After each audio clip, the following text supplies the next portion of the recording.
This circuit bends, it stretches, it even flows, and yet electricity keeps moving through it without sparks, breaks, or failure. What we're taught is that circuits must be rigid, that bending wires causes cracks and cracks stops current. We will see why liquid metal circuits don't break when they move, why flow can be safer than rigidity, and how electricity quietly follows continuity instead of shape. Liquid metals used in circuits are still metals. They conduct electricity extremely well. The difference is that their atoms are not locked into a fixed solid shape. Instead of resisting deformation, the metal flows while staying connected. When a solid wire bends too far, microscopic cracks form.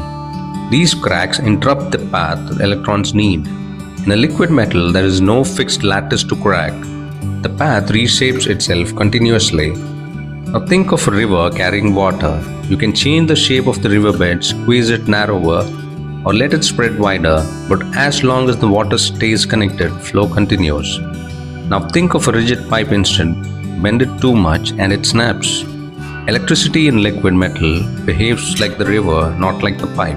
The path can move, but it should never break. Electric current does not care about straightness, it only cares about having an unbroken path. In liquid metal circuits, when the material stretches or shifts, the electrical path simply rearranges.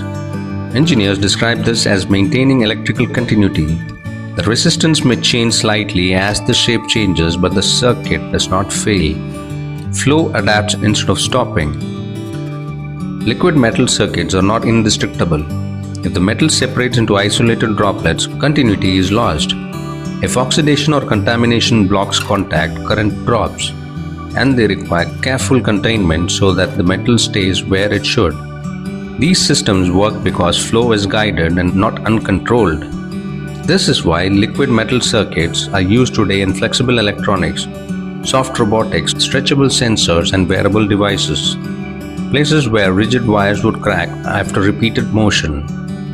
Engineers choose flow over stiffness because continuity survives movement better than rigidity. Liquid metal circuits don't survive motion by being stronger. They survive because they refuse to break into fixed shapes. Electricity doesn't follow form, it just follows connection.